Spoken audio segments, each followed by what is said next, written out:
서울 강남의 중심부에 위치한 그랜드 엠버서더 호텔의 프렌치 레스토랑은 숨이 막힐 듯한 정적과 은은한 클래식 선율만이 흐르고 있었으며 창가 자리에 앉은 한지수는 눈앞에 놓인 차가운 물잔을 응시하며 끓어오르는 분노를 간신히 억누르고 있었다.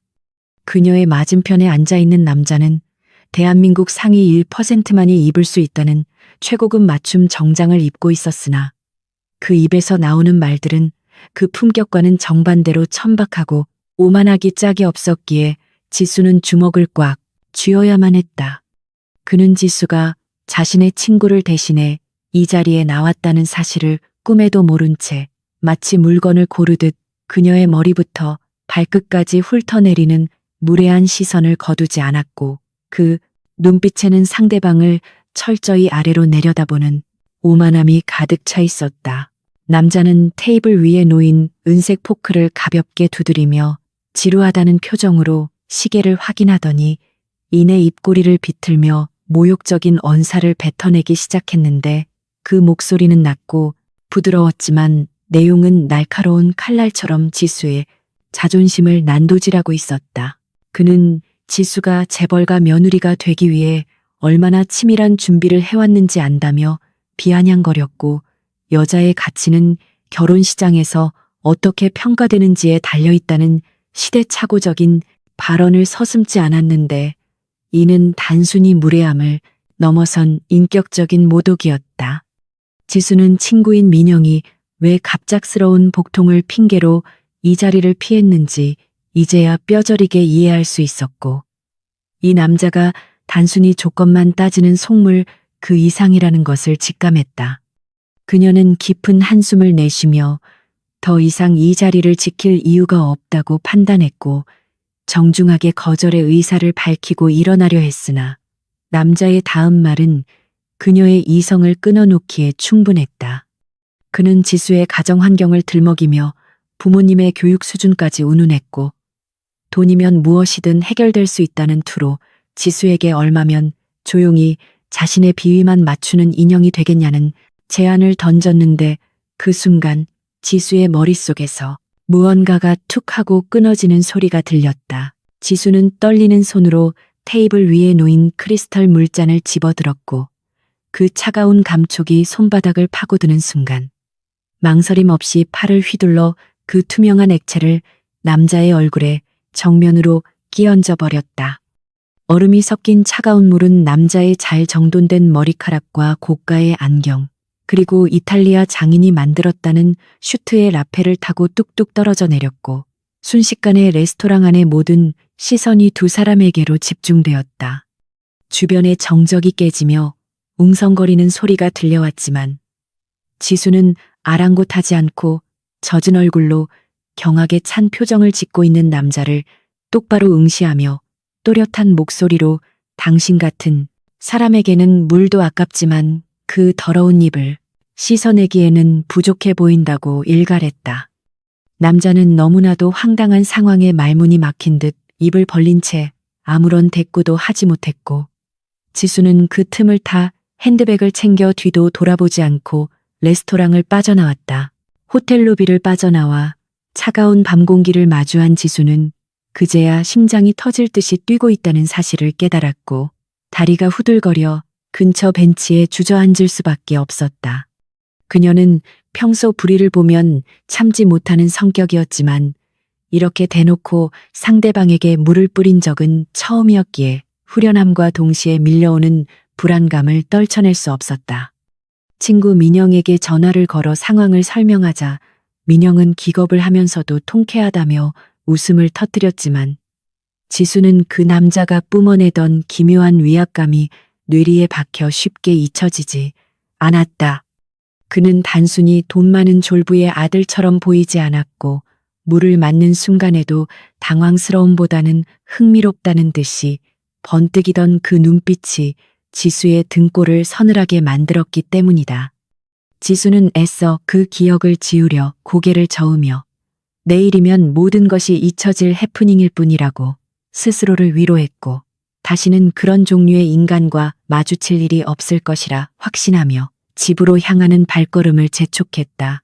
다음날 아침 서울의 스카이라인을 장악하고 있는 미래그룹의 본사 건물은 평소보다 훨씬 더 분주하고 긴장된 분위기가 감돌고 있었는데, 이는 오늘이 바로 회장의 손자이자 베일에 쌓여있던 후계자가 새로운 대표이사로 취임하는 날이었기 때문이었다. 기획팀 대리인 한지수는 출근하자마자 산더미처럼 쌓인 서류와 상사들의 호통 속에서 정신없는 시간을 보내야 했고, 어젯밤의 사건은 까마득한 예닐처럼 느껴질 정도로 업무에 몰두했다. 회사 로비와 엘리베이터 곳곳에서는 신임 대표에 대한 소문이 무성하게 퍼져나가고 있었는데, 누군가는 그가 미국에서 경영 수업을 완벽하게 마친 천재라고 했고, 또 다른 누군가는 피도 눈물도 없는 구조조정의 전문가라며 두려움에 떨었다. 지수는 그런 소문에 관심을 기울일 여유조차 없이 곧 있을 취임식 준비를 위해 대강당으로 향해야 했고, 동료들은 모두 긴장한 표정으로 넥타이를 고쳐 매거나 화장을 수정하며 새로운 권력자를 맞이할 준비를 하고 있었다. 대강당은 이미 수백 명의 임직원들로 가득 차 발 디딜 틈조차 없었고, 무대 위에는 거대한 현수막과 함께 화려한 꽃장식들이 놓여 있어 미래그룹의 위상을 실감케 했다. 지수는 팀원들과 함께 강당의 중간쯤에 자리를 잡고 섰는데, 왠지 모를 불안감이 가슴 한구석을 짓누르는 것을 느꼈지만 단순히 피로 때문이라고 생각하며 애써 무시했다. 조명이 어두워지고 웅장한 음악과 함께 사회자가 신임 대표이사의 입장을 알리자 장내에는 숨소리조차 들리지 않을 만큼 팽팽한 긴장감이 흘렀고, 지수 역시 호기심 어린 눈으로 무대 쪽을 바라보았다. 무대 뒤편에서 한 남자가 걸어 나오기 시작했는데, 멀리서 보이는 그의 실루엣은 큰 키와 딱 벌어진 어깨, 그리고 당당한 걸음걸이가 묘하게 낯이 익다는 느낌을 주었다. 그가 조명 아래로 모습을 드러내고 단상 앞에 서는 순간 지수는 자신의 눈을 의심하며 숨을 들이켰고, 심장이 쿵하고 내려앉는 듯한 충격에 휩싸였다. 단상 위에 서 있는 남자는 바로 어젯밤 호텔 레스토랑에서 지수에게 물벼락을 맞았던 그 오만한 남자였으며, 말끔하게 빗어 넘긴 머리와 날카로운 눈매, 그리고 차가운 표정은 어제의 모습과 완벽하게 일치했다. 강태인이라는 이름이 스크린에 크게 띄워졌고, 그는 자신을 향해 쏟아지는 수많은 시선들을 전혀 의식하지 않는 듯 태연하게 마이크를 잡고 취임사를 시작했다. 지수는 믿을 수 없는 현실에 현기증을 느끼며 옆에 서 있는 동료의 팔을 꽉 잡았고, 다리에 힘이 풀려 주저앉고 싶은 충동을 간신히 억누르며 고개를 숙여 자신의 얼굴을 숨기려 했다. 대한민국 재계 서열 5위 안에 드는 미래그룹의 신임 대표에게 물을 뿌리고 모욕을 준 사람이 바로 자신이라는 사실이 믿기지 않았고, 당장이라도 이 자리에서 도망치고 싶었지만 발이 바닥에 붙어버린 듯 움직일 수가 없었다. 강태인의 목소리는 마이크를 통해 강당 전체에 울려 퍼졌는데, 그것은 어제 지수에게 모욕을 주던 그 나른한 목소리가 아니라 냉철하고 위험 있는 지도자의 목소리였기에 더욱 소름이 끼쳤다. 그는 원고를 거의 보지 않고 청중들을 압도하는 카리스마로 회사의 비전과 개혁을 이야기했고, 직원들은 그의 언변과 분위기에 압도되어 숨죽인 채 경청하고 있었다. 태인은 연설 도중 잠시 말을 멈추고 청중석을 천천히 훑어보았는데, 마치 먹잇감을 찾는 맹수처럼 예리한 그의 시선이 강당 구석구석을 훑고 지나갔다. 지수는 제발 그가 자신을 알아보지 못하기를 간절히 기도하며 고개를 더욱 깊숙이 숙였지만, 운명은 잔인하게도 그녀의 편이 아니었다. 태인의 시선이 지수가 서 있는 구역에 머물렀을 때 아주 잠시였지만 그의 입가에 미세한 비웃음이 스쳐 지나가는 것을 본 것 같았고, 지수는 온몸에 털이 곤두서는 듯한 공포를 느꼈다. 취임식이 끝나고 직원들이 썰물처럼 빠져나가는 동안 지수는 넋이 나간 사람처럼 자리에 못 박혀 있었고, 동료들이 점심을 먹으러 가자며 그녀를 불렀을 때야 비로소 정신을 차릴 수 있었다. 그녀는 창백해진 얼굴로 몸이 좋지 않아 먼저 휴게실에 가 있겠다고 둘러댄 뒤 화장실로 달려가 찬물로 세수를 하며 거울 속에 비친 자신의 얼굴을 멍하니 바라보았다. 이제 자신의 회사 생활은 끝난 것이나 다름없다는 절망적인 생각이 머릿속을 가득 채웠고 사직서를 써야 할지 아니면 그가 자신을 기억하지 못할 거라는 희망을 가져야 할지 혼란스러웠다. 하지만 강태인이라는 남자는 절대 자신이 당한 수모를 잊을 위인이 아니라는 것을 본능적으로 알고 있었기에 지수의 불안감은 시간이 갈수록 증폭되었다. 바로 그때 화장실 밖 복도에서 또각거리는 구두 소리와 함께 비서실장의 목소리가 들려왔고 지수는 숨을 죽인 채 문에 귀를 기울였다. 비서실장은 누군가와 통화를 하며 신임 대표님께서 인사기록 카드를 전면 재검토하라고 지시하셨다며 특히 기획팀 직원들의 명단을 우선적으로 가져오라고 소리치고 있었다. 지수는 그 말이 자신을 겨냥한 것임을 직감하고 다리에 힘이 풀려 변기 뚜껑 위에 주저앉았으며 이제 도간에 든 쥐 신세가 되었다는 생각에 눈앞이 캄캄해졌다. 그녀는 미래그룹에 입사하기 위해 흘렸던 땀과 눈물, 그리고 야근하며 보낸 수많은 밤들을 떠올리며 이대로 허무하게 무너질 수는 없다고 스스로를 다독였지만 상대는 회사의 정점에 있는 최고 권력자였다. 지수는 떨리는 손을 맞잡고 심호흡을 하며 마음을 가라앉히려 애썼고 어차피 피할 수 없는 폭풍이라면 당당하게 맞서리라 결심하며 화장실 문을 열고 밖으로 나갔다. 복도의 차가운 공기가 뜨거워진 얼굴을 식혀주었지만 그녀의 심장은 여전히 불안한 박동을 멈추지 않고 있었다. 오후 업무가 시작되고 사무실은 폭풍전야와 같은 고요함에 휩싸여 있었는데 갑자기 부서 입구 쪽이 소란스러워지더니 검은 양복을 입은 비서실 직원들이 기획팀 사무실로 들이닥쳤다. 그들의 등장은 모든 직원들의 시선을 집중시켰고 기획팀장은 당황하여 자리에서 일어나 그들을 맞이했지만 비서실장은 눈길조차 주지 않은 채 사무실을 휘둘러보며 누군가를 찾고 있었다. 지수는 자신의 책상 아래로 숨고 싶은 충동을 느꼈지만 애써 태연한 척 모니터를 응시하며 키보드를 두드리고 있었다. 비서실장의 시선이 마침내 지수에게 고정되었을 때 그는 천천히 그녀의 자리로 다가와 무표정한 얼굴로 한지수 대리가 맞냐고 물었고 사무실 내의 모든 소음이 일순간에 사라졌다. 지수는 천천히 고개를 들어 그를 바라보며 네, 그렇습니다라고 대답했고 목소리가 떨리지 않도록 아랫배에 힘을 주어야 했다. 비서실장은 대표님께서 찾으신다며 지금 당장 대표이사실로 올라가야 한다고 통보했고 그 말은 마치 사형 선고처럼 지수의 귓가를 때렸다. 주변 동료들은 놀란 눈으로 지수와 비서실장을 번갈아 보며 수근거리기 시작했고 기획팀장은 무슨 일인지 물으려 했지만 비서실장의 단호한 태도에 입을 다물었다. 지수는 자리에서 일어나며 책상 위에 놓인 사원증을 만지작거렸는데 이것이 마지막이 될지도 모른다는 생각에 가슴이 먹먹해져 왔다. 그녀는 비서실장의 뒤를 따라 엘리베이터로 향했고 등 뒤로 쏟아지는 동료들의 호기심 어린 시선과 걱정스러운 눈빛을 느끼며 무거운 발걸음을 옮겼다.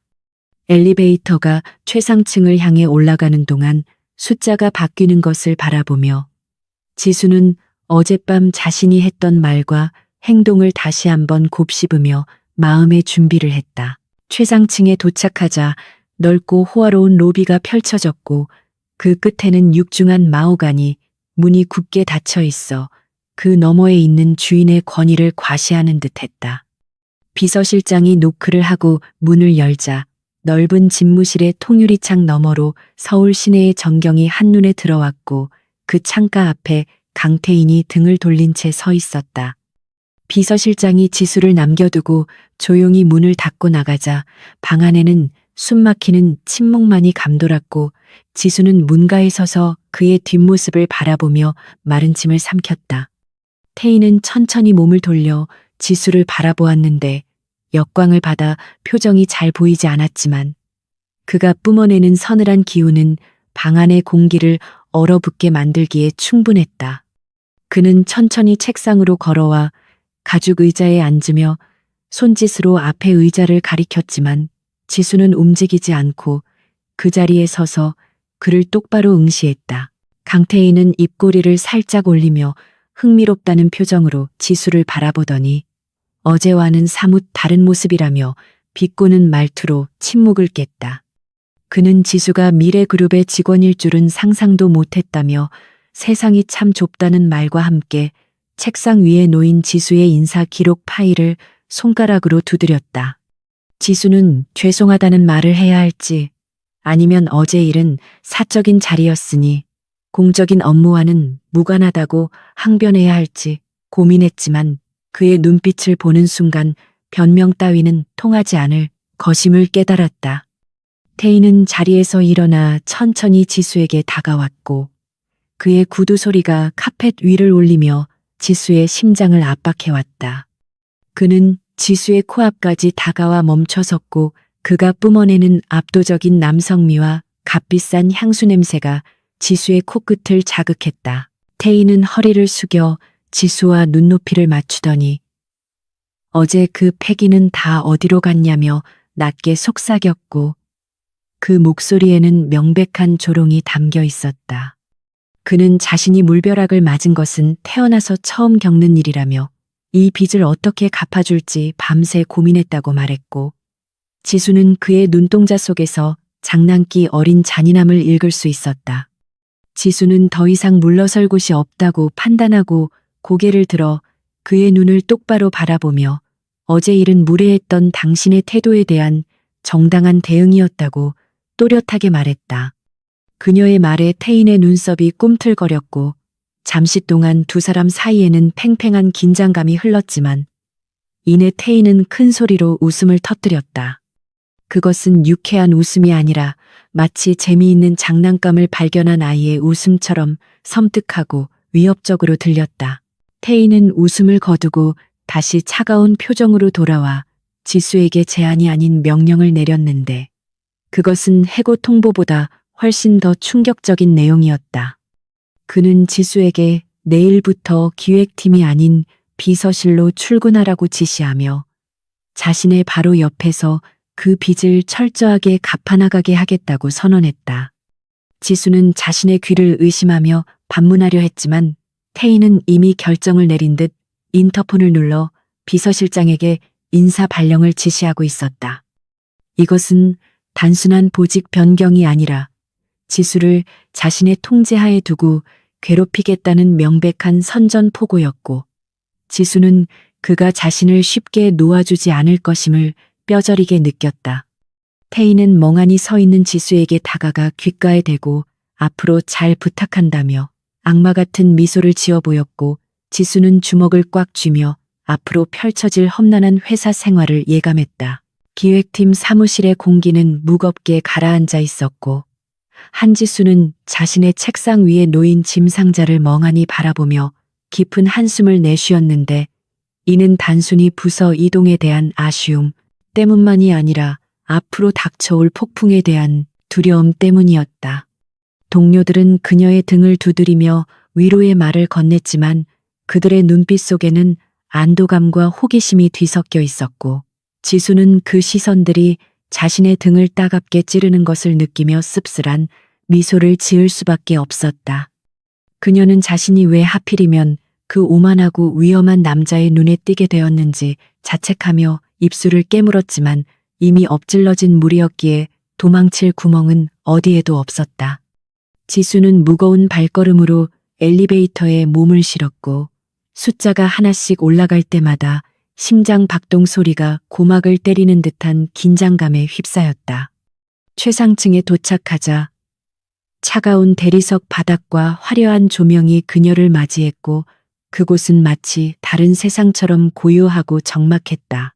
비서실의 문을 열고 들어서자 수석 비서관을 포함한 엘리트 직원들이 일제히 고개를 들어 지수를 바라보았는데 그들의 표정에는 이방인을 향한 경계심과 알 수 없는 적대감이 서려 있어 지수의 어깨를 더욱 움츠러들게 만들었다. 수석 비서관인 김 실장은 차가운 눈빛으로 지수를 위아래로 훑어보더니 그녀의 자리가 대표이사실 바로 앞이라고 안내했고 그 위치는 마치 감옥의 간수 바로 앞에 놓인 죄수의 자리처럼 느껴졌다. 지수는 짐을 풀기도 전에 호출벨이 울리는 소리에 소스라치게 놀랐고 인터폰 너머로 들려오는 강태인의 낮고 건조한 목소리는 당장 들어오라는 짧은 명령만을 남긴 채 끊어졌다. 그녀는 떨리는 손으로 옷매무새를 다듬고 심호흡을 한 뒤 대표이사실의 문을 두드렸고 안에서 들어오라는 허락이 떨어지자마자 무거운 문을 밀고 들어갔다. 강태인은 소파에 비스듬히 앉아 태블릿 PC를 보고 있다가 지수가 들어오자 천천히 고개를 들었는데 그의 입가에는 어제와 같은 비릿한 미소가 걸려 있어 지수의 신경을 곤두세우게 만들었다.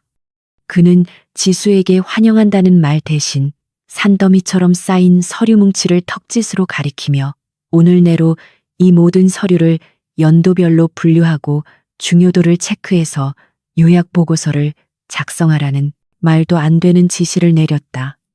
지수는 그 서류의 양이 좋기 일주일은 걸릴 분량이라는 것을 한눈에 파악했지만 불평을 늘어놓는 순간 그가 보일 반응을 예상했기에 묵묵히 고개를 끄덕이며 지시를 따르겠다고 대답했다.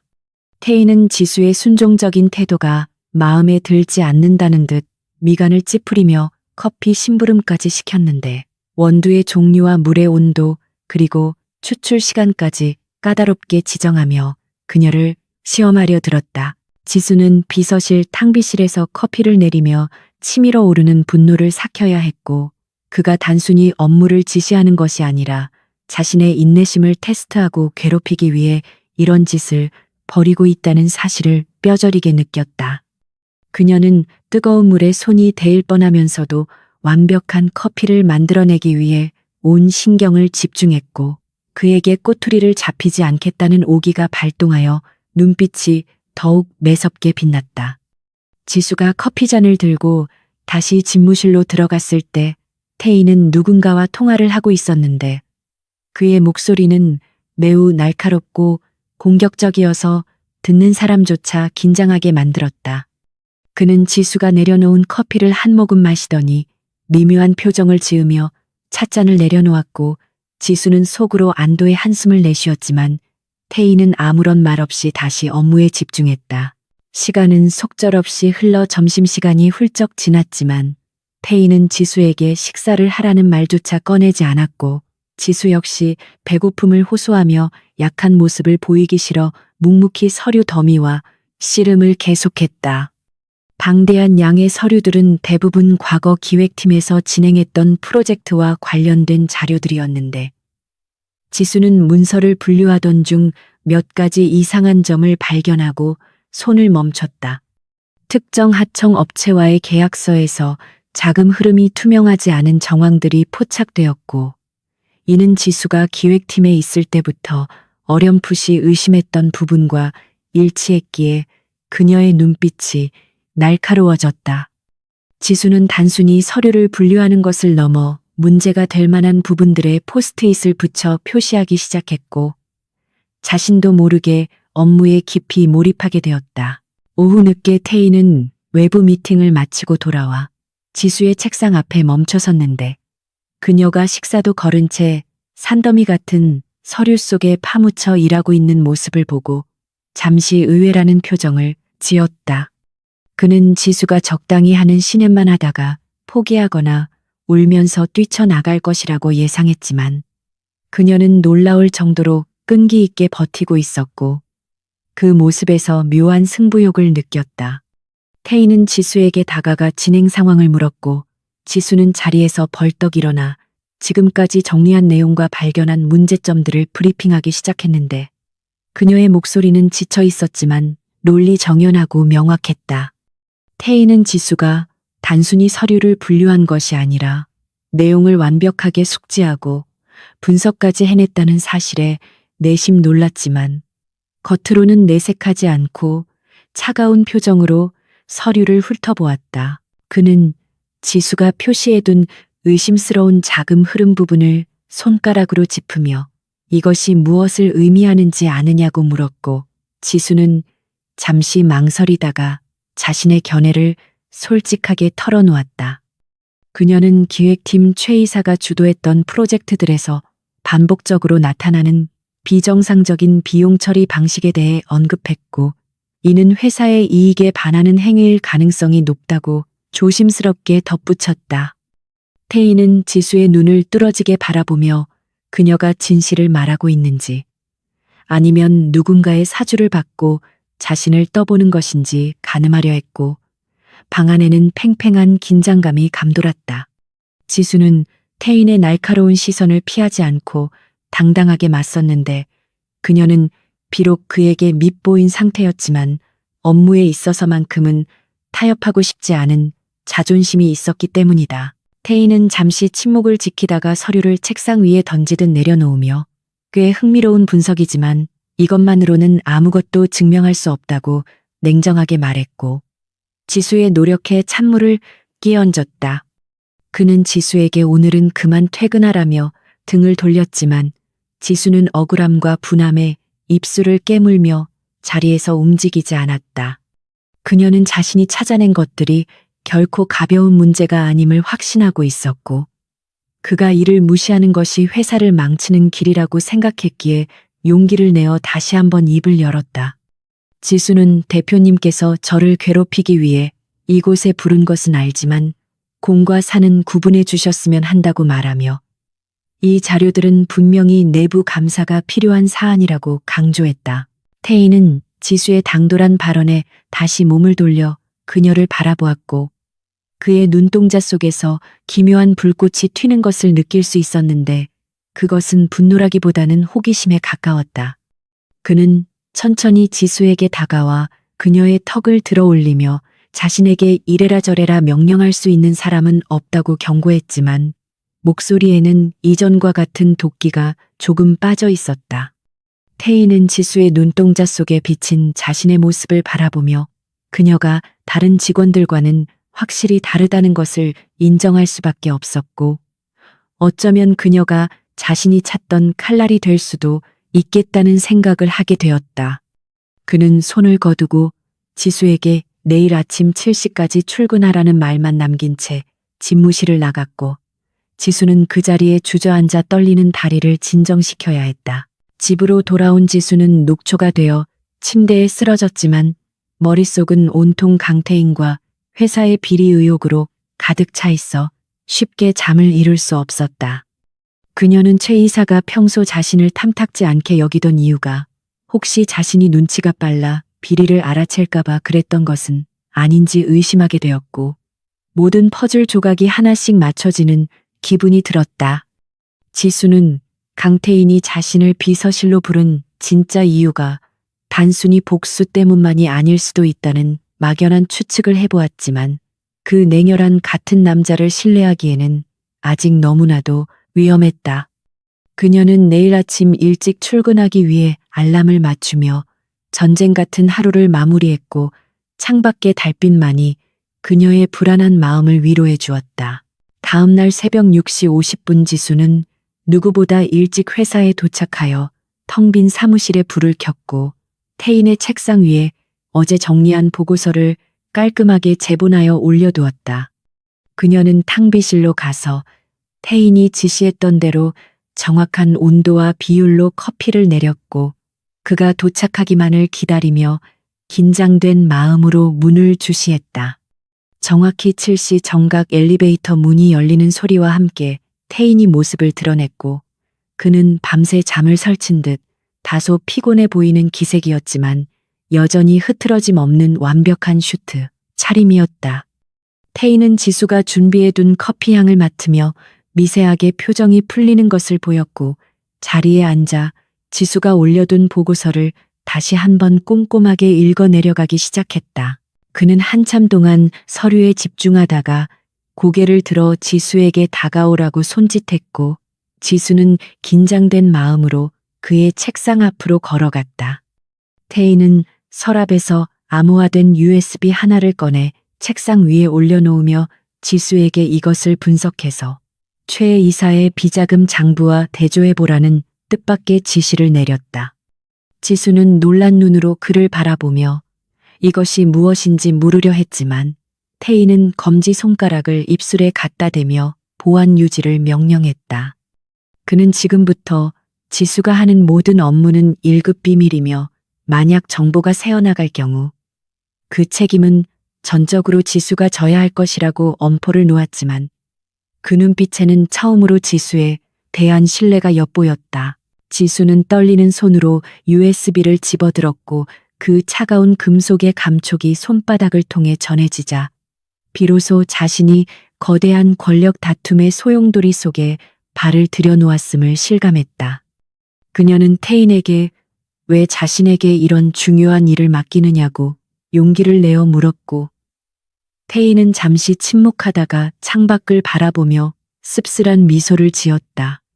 그는 이 회사 안에 믿을 수 있는 사람이 아무도 없다는 사실이 아이러니하지 않냐며 반문했고 그 순간 지수는 천하의 강태인에게서 짙은 고독과 외로움을 느낄 수 있었다. 지수는 더 이상 묻지 않고 고개를 숙여 알겠다고 대답했고 자리로 돌아와 컴퓨터에 USB를 연결하며 본격적인 분석 작업에 착수했다. 화면 가득 복잡한 숫자들과 데이터들이 쏟아져 나왔고 지수는 그 속에서 최 이사가 페이퍼 컴퍼니를 통해 회사 돈을 빼돌린 정황을 포착하기 위해 눈을 부릅떴다. 시간이 갈수록 그녀의 표정은 심각해졌고 횡령 규모가 상상을 초월한다는 사실에 경악을 금치 못했다. 점심시간이 되어 다른 비서들이 식사를 하러 나갈 때도 지수는 샌드위치로 끼니를 때우며 모니터에서 눈을 떼지 않았고 태인 역시 집무실에서 나오지 않고 무언가에 몰두하고 있었다. 두 사람 사이에는 보이지 않는 벽이 존재했지만 같은 목표를 향해 달리고 있다는 묘한 동질감이 형성되기 시작했고 사무실의 공기는 전날보다 한결 부드러워져 있었다. 오후가 되어 비서실장이 태인의 집무실로 들어와 최 이사가 긴급 면담을 요청했다는 소식을 전했고 태인은 잠시 생각에 잠기더니 들여보내라고 지시했다. 지수는 최 이사의 방문 소식에 가슴이 철렁 내려앉았지만 애써 태연한 척 업무를 계속했고 잠시 후 최 이사가 거만한 표정으로 비서실을 가로질러 들어오는 모습이 보였다. 그는 지수를 발견하고 흠칫 놀라는 기색을 보였지만 이내 비웃음을 날리며 그녀를 무시하고 태인의 방으로 들어갔다. 지수는 닫힌 문 너머로 들려오는 그들의 대화 소리에 귀를 기울였지만 방음장치가 되어 있어 내용을 정확히 알 수는 없었다. 하지만 간간이 들려오는 고성으로 보아 분위기가 심상치 않음을 짐작할 수 있었고 그녀는 태인이 혹시라도 위험에 처하지 않을까 걱정하기 시작했다. 약 30분 후 문이 거칠게 열리고 최 이사가 불그락푸르락한 얼굴로 씩씩거리며 나왔고 그는 지수를 노려보며 두고 보자며 으름장을 놓고 사라졌다. 뒤이어 태인이 나왔는데 그의 표정은 차분했지만 넥타이를 거칠게 풀어헤친 모습에서 그가 얼마나 격렬한 감정 소모를 했는지 알 수 있었다.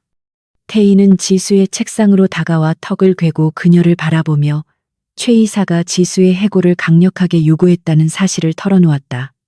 지수는 심장이 덜컥 내려앉아 아무 말도 할 수 없었지만 태인은 오히려 재미있다는 듯 웃으며 자신이 그 요구를 단칼에 거절했다고 말했다. 태인은 지수에게 가까이 다가와 그녀의 귓가에 속삭이며 이제 우리는 한 배를 탄 것이나 다름없으니 정신 똑바로 차리라고 경고했다. 그의 숨결이 닿는 곳마다 소름이 돋았지만 지수는 더 이상 그가 두렵지만은 않았고 오히려 그와 함께라면 이 싸움에서 이길 수 있을지도 모른다는 희망을 품게 되었다. 태희는 오늘 야근을 준비하라며 저녁은 자신이 사겠다는 말을 남기고 다시 집무실로 들어갔고 지수는 멍하니 그의 뒷모습을 바라보다가 피식 웃음을 터뜨렸다. 악연으로 시작된 두 사람의 관계가 예상치 못한 방향으로 흘러가고 있었고 지수는 앞으로 펼쳐질 험난한 여정에 맞설 준비를 마쳤다. 창밖에는 어둠이 내려앉고 도시의 불빛들이 하나둘씩 켜지기 시작했지만 미래그룹 최상층의 불은 꺼질 줄 모르고 타오르고 있었다. 미래그룹의 아침은 평소와 다름없이 시작되는 듯 했으나 오전 10시가 조금 넘은 시각에 터져 나온 충격적인 소식은 본사 전체를 거대한 혼란의 소용돌이 속으로 몰아넣기에 충분했다. 회사가 사활을 걸고 추진하던 차세대 스마트 시티 프로젝트의 핵심 설계 도면이 경쟁사인 태산그룹으로 유출되었다는 정보가 퍼지기 시작했고 경영진은 발칵 뒤집혔으며 감사팀 직원들이 비서실로 들이닥쳐 살벌한 분위기를 조성했다. 한지수는 영문도 모른 채 감사팀 직원들에게 둘러싸였고 그들은 다짜고짜 지수의 컴퓨터와 개인 휴대폰을 압수하며 범죄자를 대하듯 강압적인 태도로 신문을 시작했다. 지수는 억울함을 호소하며 상황을 파악하려 애썼지만 감사팀장은 싸늘한 표정으로 지수의 아이디로 접속한 로그 기록과 대용량 파일 전송 내역을 증거로 제시하며 그녀를 궁지로 몰아넣었다. 모니터 화면에 띄워진 명백한 증거 앞에서 지수는 말문이 막혔는데 그 시각은 그녀가 강태인의 지시로 외부 업무를 보고 있던 때였기에 누군가 자신의 아이디를 도용했다는 사실을 직감할 수 있었다. 하지만 감사팀장은 그런 변명은 통하지 않는다며 지수가 경쟁사로부터 금전적인 대가를 받고 기밀을 넘겼다는 시나리오를 기정사실화하고 있었고 사무실 밖에서는 직원들이 웅성거리는 소리가 들려와 지수의 불안감을 더욱 증폭시켰다. 그때 굳게 닫혀있던 대표이사실의 문이 열리고 강태인이 차가운 얼굴로 걸어 나왔는데 지수는 그가 자신을 믿어줄 것이라는 일말의 희망을 품고 그를 간절한 눈빛으로 바라보았다. 그러나 태인의 시선은 지수를 스쳐 지나가며 마치 투명인간 취급을 했고 그는 감사팀장에게 철저하게 조사해서 한치의 의혹도 남기지 말라는 비정한 지시만을 내렸다.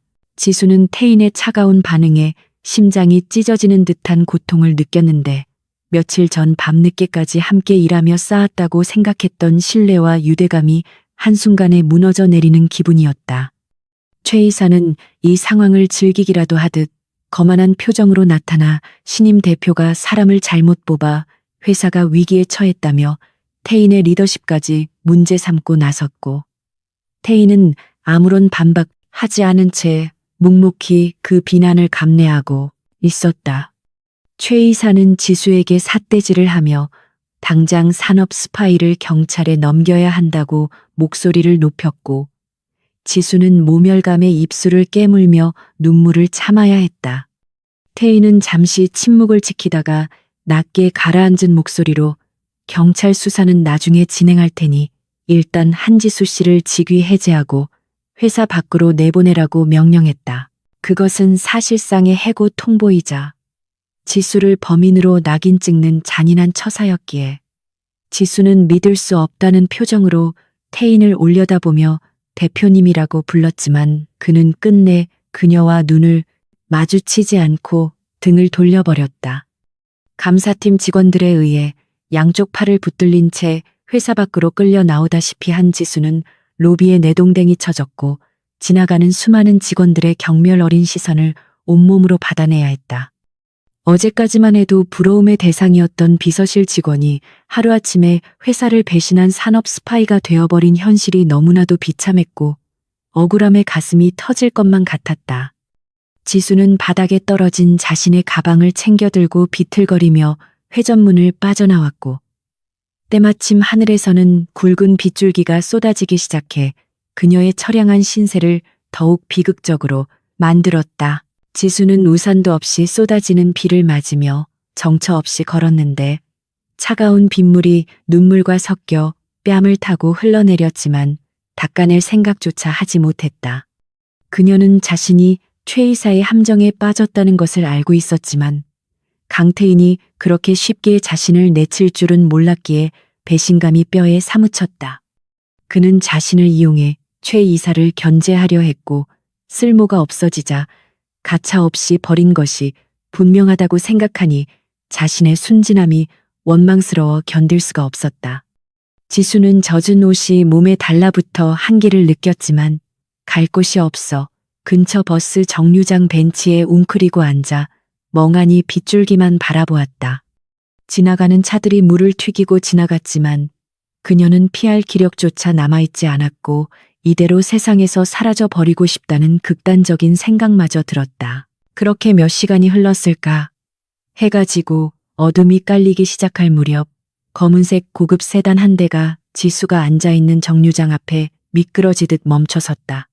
차 문이 열리고 우산을 든 남자가 내렸는데 그는 태인의 수석 비서관인 김 실장이었고 그는 정중하게 지수에게 다가와 우산을 씌워주며 차에 탈 것을 권유했다. 지수는 경계심 가득한 눈으로 그를 바라보며 거절의 의사를 밝혔지만 김 실장은 대표님의 지시라며 간곡하게 부탁했고 지수는 태인의 이름이 나오자 다시금 분노가 치밀어 올랐다. 하지만 김 실장은 이대로 있으면 감기에 걸린다며 억지로 지수를 일으켜 세웠고 지수는 반항할 힘도 없이 그의 이끌림에 못 이겨 뒷좌석에 몸을 실었다. 차 안은 따뜻하고 안락했지만 지수의 마음은 여전히 시베리아 벌판처럼 차갑게 얼어붙어 있었고 창밖을 보며 단 한마디도 하지 않았다. 차는 도심을 벗어나 한적한 교회의 별장으로 향했고 지수는 어디로 가는 것이냐고 따져 물었지만 김 실장은 도착하면 모든 것을 알게 될 것이라는 모호한 대답만 되풀이했다. 약 1시간을 달려 도착한 곳은 외부의 시선이 완전히 차단된 은밀한 안가였고 그곳에는 이미 불이 켜져 있어 누군가 먼저 와 있음을 짐작게 했다. 김 실장은 지수를 거실로 안내한 뒤 젖은 옷을 갈아입을 수 있도록 준비된 의상을 건네주고는 조용히 물러갔다. 지수는 따뜻한 물로 샤워를 하고 마른 옷으로 갈아입으며 조금씩 이성을 되찾기 시작했지만 여전히 태인이 자신을 이곳으로 부른 이유를 이해할 수 없어 혼란스러웠다. 그녀가 거실로 다시 나왔을 때 벽난로 앞에 소파에 앉아 와인잔을 기울이고 있는 강태인의 뒷모습이 보였다. 태인은 지수의 인기척을 느끼고 자리에서 일어나 그녀를 맞이했는데 회사에서 보았던 차가운 냉혈한의 모습은 온데간데없고 지치고 쓸쓸해 보이는 한 남자의 얼굴을 하고 있었다. 그는 지수에게 다가와 따뜻한 차가 담긴 머그잔을 건네며 미안하다는 말을 먼저 꺼냈는데 그 목소리에는 진심 어린 사과가 담겨 있어 지수를 당황하게 만들었다. 지수는 차를 받지 않고 그를 노려보며 사람을 바보로 만드니 재미있냐고 소리쳤고 자신을 범죄자 취급하며 내쫓을 때는 언제고 이제 와서 무슨 꿍꿍이냐며 따져 물었다. 태희는 지수의 분노를 당연하다는 듯 받아들이며 깊은 한숨을 내쉬었고 소파에 앉으라고 권하며 긴 이야기를 시작하려 했다. 그는 최 이사의 감시망을 피하기 위해서는 어쩔 수 없는 선택이었다고 변명했지만 지수의 표정은 여전히 싸늘했다. 태희는 탁자 위에 놓인 노트북을 열어 지수에게 보여주었는데 그 화면에는 놀랍게도 태산그룹으로 유출되었다는 설계도면 파일들이 띄워져 있었다. 하지만 지수가 자세히 들여다보니 그 도면들은 교묘하게 조작된 가짜 데이터들로 구성되어 있었고 실제로는 실행 불가능한 엉터리 설계도라는 것을 알 수 있었다. 태희는 지수의 아이디가 해킹당할 것을 미리 알고 있었으며 최 이사가 파놓은 함정을 역이용하기 위해 일부러 보안을 뚫어준 척하면서 결정적인 순간에 파일을 바꿔치기 했다고 설명했다. 그는 지수에게 미리 알리지 못한 점에 대해 깊이 사과하며 만약 지수가 사실을 알고 있었다면 최 이사와 같은 노예한 사기꾼 앞에서 완벽하게 억울한 연기를 해내지 못했을 것이라고 덧붙였다. 지수는 태인의 설명을 듣고 멍해졌는데 자신이 겪었던 그 끔찍한 모멸감과 공포가 모두 그의 계획의 일부였다는 사실에 안도감보다는 허탈감이 먼저 밀려왔다. 그녀는 아무리 그래도 자신을 희생양으로 삼은 것은 너무 잔인했다며 눈물을 글썽였고 태희는 그런 지수에게 다가가 조심스럽게 어깨를 감싸 안았다. 그는 이번 일로 최 이사 측은 가짜 도면을 진짜로 믿고 막대한 자금을 투자해 프로젝트를 진행할 것이며 그들이 실패를 깨닫는 순간이 바로 우리가 반격할 타이밍이라고 강조했다. 태희는 지수의 눈을 바라보며 자신에게는 믿을 수 있는 사람이 당신뿐이라며 앞으로도 자신의 그림자가 되어 도와달라고 진심으로 부탁했다. 그 순간 지수는 태인의 눈동자 속에 감춰진 깊은 고독과 막중한 책임감을 읽을 수 있었고 그가 단순히 권력을 탐하는 재벌 3세가 아니라 회사를 지키기 위해 외로운 싸움을 하고 있는 전사라는 것을 깨달았다. 그녀의 마음속에 있던 분노는 어느새 연민과 이해로 바뀌기 시작했고 태인의 따뜻한 손길이 닿은 어깨에서부터 묘한 떨림이 전해져 왔다.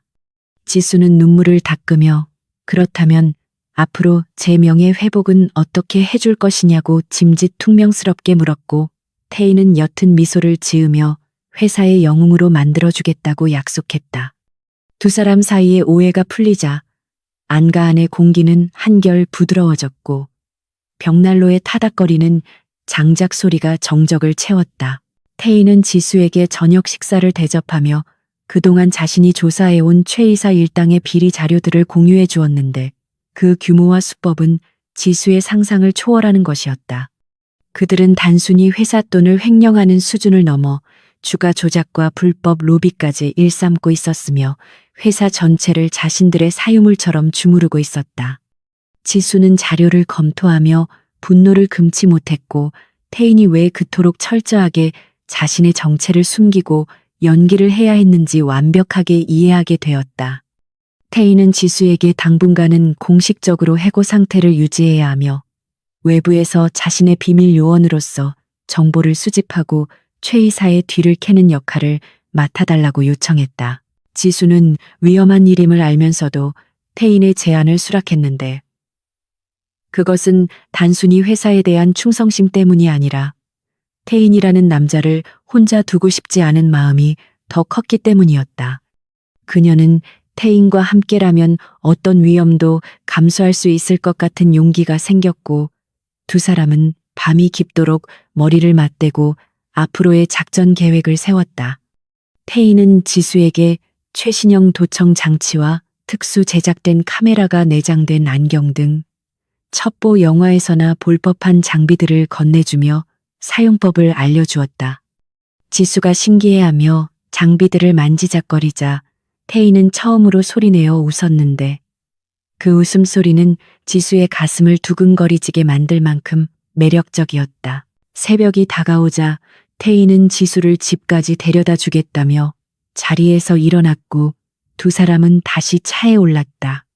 돌아오는 차 안에서 태인은 지수의 손을 잠시 잡으며 오늘 겪은 수모는 반드시 몇 배로 갚아주겠다고 맹세했고 지수는 그의 단단한 손에서 전해지는 온기에 얼굴을 붉혔다.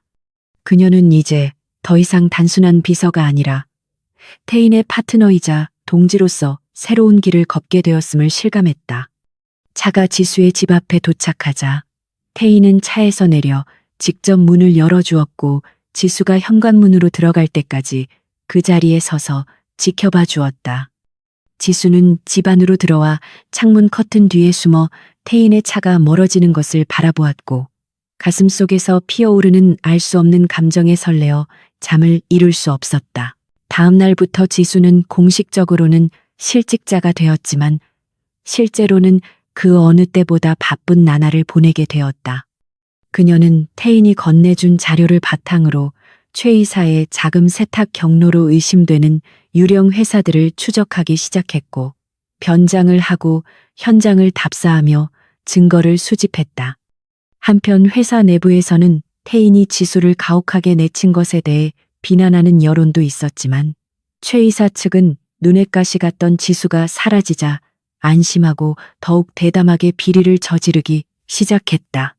태인은 이 모든 상황을 보고받으며 때를 기다리고 있었고 지수와는 대포폰을 통해 은밀하게 연락을 주고받으며 작전을 지휘했다.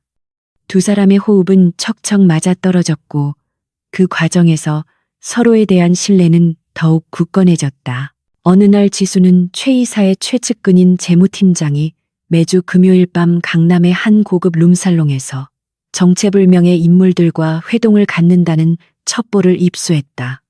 그녀는 위험을 무릅쓰고 그곳에 잠입하여 대화 내용을 도청하기로 결심했고 태인에게는 비밀로 한 채 작전을 감행했다. 지수는 웨이트리스로 위장하여 룸 안으로 들어가는 데 성공했고 테이블 밑에 도청 장치를 부착하는 대담함을 보였다. 룸 안에서는 최 이사의 이름이 거론되며 거액의 리베이트가 오고 가는 대화가 오갔고 지수는 떨리는 마음으로 그 내용을 녹음했다. 하지만 방을 빠져나오려던 찰나 재무팀장이 지수의 얼굴을 유심히 쳐다보며 어디서 많이 본 것 같다는 의심을 품기 시작했고 지수는 위기에 처했다. 그 순간 밖에서 요란한 소리와 함께 취객들이 난동을 부리는 소동이 일어났고 그 틈을 타 지수는 황급히 룸을 빠져나올 수 있었다. 밖으로 나온 지수는 가쁜 숨을 몰아쉬며 도청 장치가 무사히 작동하고 있는지 확인했고 녹음된 파일에는 결정적인 증거들이 고스란히 담겨 있었다. 그녀는 즉시 태인에게 연락하여 이 사실을 알렸고 태인은 지수의 무모한 행동에 화를 내면서도 그녀의 용기와 능력에 감탄했다. 그는 당장 만나자고 했고 두 사람은 한강공원의 으슥한 주차장에서 접선했다. 태인은 지수를 보자마자 꽉 끌어안으며 무사해서 다행이라고 속삭였고 지수는 그의 품 안에서 안도감을 느끼며 긴장이 풀려 주저앉을 뻔했다. 태인은 지수에게 다시는 상의 없이 위험한 행동을 하지 말라고 신신당부했고 지수는 고개를 끄덕이며 미안하다고 사과했다. 태인은 지수가 가져온 녹음 파일을 들으며 회심의 미소를 지었고 이것이야말로 최 이사의 목줄을 담 수 있는 결정적인 칼날이 될 것임을 확신했다. 그는 지수의 머리를 쓰다듬으며 정말 큰 일을 해냈다고 칭찬했고 두 사람은 어둠 속에서 서로를 바라보며 승리의 기쁨을 나누었다. 이제 남은 것은 이 증거들을 바탕으로 최 이사 일당을 일망타진하는 것뿐이었고 그날은 머지않아 다가올 것이었다. 강물에 비친 달빛이 두 사람의 결의에 찬 얼굴을 비추었고 밤바람은 폭풍전야의 고요함을 품고 있었다. 서울의 밤하늘을 수놓은 화려한 네온사인과는 대조적으로 강태인의 비밀. 안전 가옥 안에는 팽팽한 긴장감과 함께 무거운 침묵만이 감돌고 있었는데 이는 지수가 룸살롱에서 목숨을 걸고 녹취해온 파일의 내용이 예상보다 훨씬 더 충격적이었기 때문이었다. 스피커를 통해 흘러나오는 최 이사와 정재계 유력 인사들의 대화는 대한민국 경제를 좀먹는 거대한 카르텔의 실체를 적나라하게 보여주고 있었고 그들은 불법 비자금을 조성하여 해외로 빼돌리는 것은 물론 차명 계좌를 통해 주가를 조작하는 계획까지 서슴없이 논의하고 있었다. 태희는 굳게 담은 입술과 싸늘하게 가라앉은 눈빛으로 녹음 내용을 반복해서 청취하며 그들의 범죄 행각을 낱낱이 분석하고 있었고 지수는 그런 그의 곁에서 숨소리조차 크게 내지 못한 채 불안한 눈빛으로 태인의 표정, 변화를 살피고 있었다. 그녀는 자신이 가져온 이 작은 파일 하나가 태인에게 얼마나 큰 무기가 될지 짐작하면서도 동시에 그를 더욱 위험한 전장으로 내몰 수도 있다는 생각에 가슴 한구석이 옥죄어 오는 것을 느꼈다. 태인은 마침내 오디오를 끄고 깊은 한숨을 내쉬며 소파 등받이에 몸을 기대었는데 그의 얼굴에는 분노를 넘어선 허탈함과 깊은 고뇌가 서려 있어 지수의 마음을 아프게 했다. 그는 최 이사가 언급한 비밀 장부가 존재한다는 사실에 주목하며 그 장부만 손에 넣을 수 있다면 이 지루한 싸움을 단번에 끝낼 수 있을 것이라고 낮게 중얼거렸다. 녹음 파일에 따르면 그 장부는 최 이사가 소유한 성북동 별장의 개인 금고에 보관되어 있으며 그곳은 다가오는 주말에 자선 파티라는 명목으로 정재계 인사들이 모이는 사교의 장으로 활용될 예정이었다. 태희는 지수를 바라보며 이번 주말에 열릴 그 파티에 잠입하여 장부를 빼내야 한다는 위험한 계획을 털어놓았고 지수는 망설임 없이 자신이 그 임무를 맡겠다고 자청하고 나섰다. 하지만 태희는 단호하게 고개를 저으며 이번 일은 너무나 위험하기에 지수를 또다시 사지로 몰아넣을 수 없다고 반대했고 자신의 경호팀을 투입하겠다는 의사를 밝혔다. 그러나 지수는 경호팀이 움직이면 덩치가 커서 오히려 눈에 띄기 쉬울 뿐만 아니라 최 이사가 이미 태인의 주변 인물들을 경계하고 있을 것이라며 자신처럼 해고되어 잊혀진 존재가 움직이는 것이 훨씬 효율적이라고 끈질기게 설득했다. 그녀는 태인의 눈을 똑바로 응시하며 자신은 더 이상 보호받아야 할 연약한 비서가 아니라 당신과 운명을 함께하기로 맹세한 파트너라는 사실을 강조했고 그 결연한 눈빛에 태인의 마음도 조금씩 흔들리기 시작했다. 결국 태인은 지수의 고집을 꺾지 못하고 그녀의 제안을 수락했지만 만약 조금이라도 위험한 상황이 발생하면 즉시 철수해야 한다는 엄격한 조건을 내걸었다. 파티 당일 저녁 성북동의 고급 저택 앞에는 대한민국 최고의 명차들이 줄지어 들어서고 있었고 화려한 드레스와 턱시도를 입은 상류층 인사들이 가면무도회라는 콘셉트에 맞춰 가면을 쓴 채 파티장으로 입장하고 있었다.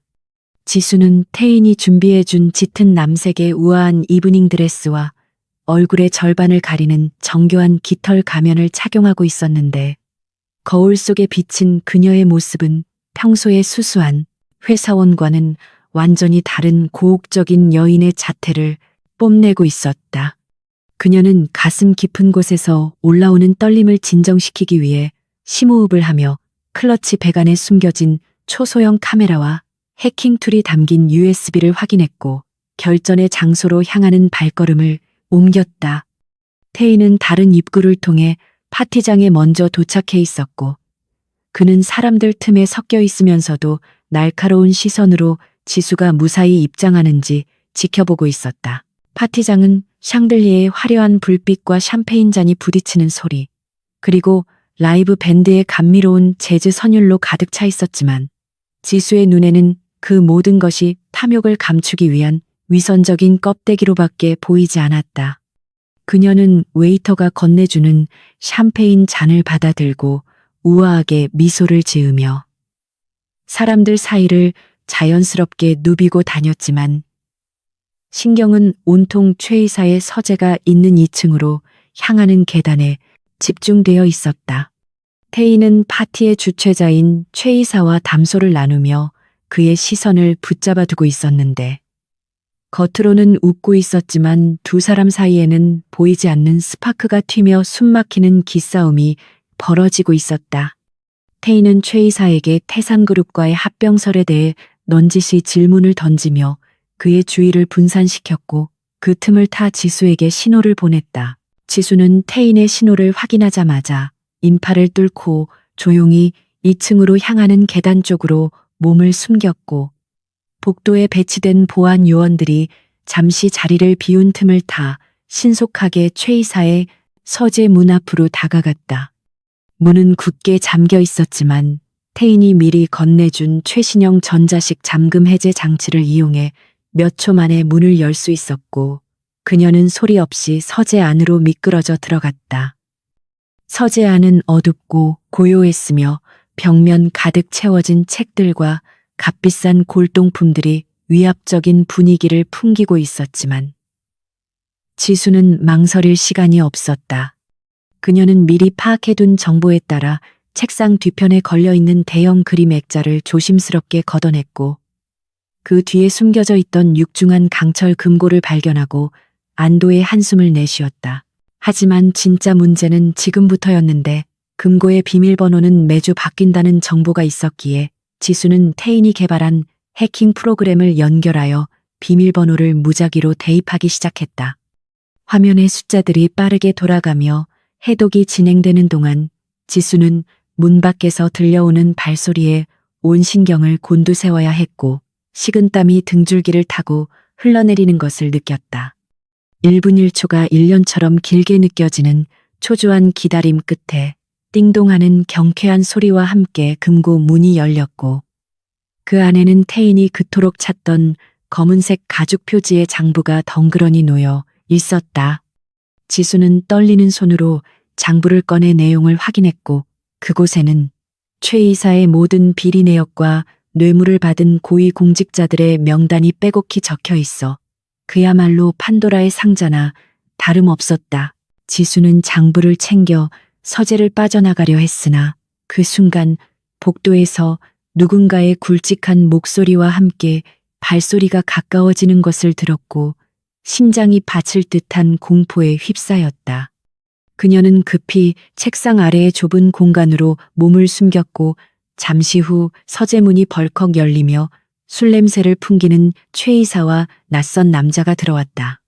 그들은 은밀한 거래에 대해 이야기를 나누며 소파에 앉았고 지수는 숨조차 제대로 쉬지 못한 채 그들의 대화가 끝나기만을 기다려야 했다. 그러나 운명은 잔인하게도 최 이사가 서류를 찾기 위해 책상 쪽으로 다가오게 만들었고 그는 책상 아래에 웅크리고 있는 지수의 드레스 자락을 발견하고 말았다. 최 이사는 쥐새끼가 들어왔다며 비릿한 웃음을 흘리더니 거칠게 지수의 팔을 잡아 끌어 밖으로 내동댕이 쳤다.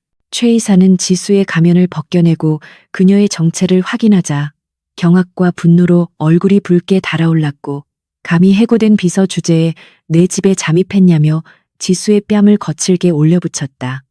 지수는 바닥에 쓰러지며 입가에서 피가 흐르는 것을 느꼈지만 장부만은 뺏기지 않으려 가슴에 꼭 껴안고 도끼 어린 눈으로 최 이사를 노려보았다. 최 이사는 지수에게서 장부를 빼앗으려 몸싸움을 벌였고 그 과정에서 지수의 드레스가 찢어지고 팔에 멍이 드는 등 상황은 걷잡을 수 없이 험악해졌다. 최 이사는 옆에 있던 남자에게 이 여자를 당장 지하실로 끌고 가서 처리하라고 소리쳤고 남자가 지수에게 다가오는 절체절명의 순간 서재문이 부서질 듯한 굉음과 함께 열렸다. 문 앞에는 분노로 일그러진 표정의 강태인이 서 있었고 그는 방 안의 상황을 파악하자마자 짐승 같은 포효를 지르며 순식간에 남자에게 달려들어 주먹을 날렸다. 태인의 주먹에 맞은 남자는 비명도 지르지 못한 채 나가떨어졌고 태인은 곧바로 최 이사의 멱살을 잡아 벽으로 거칠게 밀어붙였다. 태인의 눈에서는 살기가 뿜어져 나오고 있었고 그는 최 이사에게 내 사람에게 손끝 하나라도 더 댔다가는 이 자리에서 죽여버리겠다고 낮게 으르렁거렸다. 평소에 냉철하고 이성적인 모습은 온데간데 없고 오로지 지수를 지키기 위해 이성을 잃은 한 마리의 야수와도 같은 모습에 최 이사는 공포에 질려 아무런 반항도 하지 못한 채 덜덜 떨기만 했다. 태인은 최 이사를 바닥에 내팽개치고 쓰러져 있는 지수에게 달려가 그녀를 조심스럽게 일으켜 세웠는데 찢어진 옷과 부어오른 뺨을 보자 가슴이 찢어지는 듯한 고통을 느꼈다.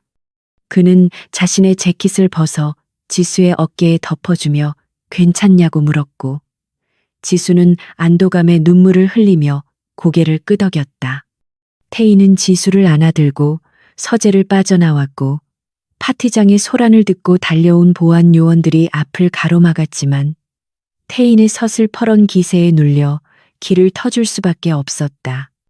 태인은 수많은 사람들의 시선을 뒤로 한 채 지수를 소중한 보물처럼 안고 저택을 빠져나왔고 대기하고 있던 김 실장의 차에 올라타 현장을 벗어났다. 차 안에는 무거운 침묵이 흘렀지만 그것은 어색함이 아니라 서로에 대한 애틋함과 미안함이 뒤섞인 감정의 파도였다. 태인은 구급상자를 꺼내 지수의 상처를 직접 소독해 주었는데 그의 손길은 놀라울 정도로 부드럽고 섬세하여 지수의 아픔을 어루만져 주었다.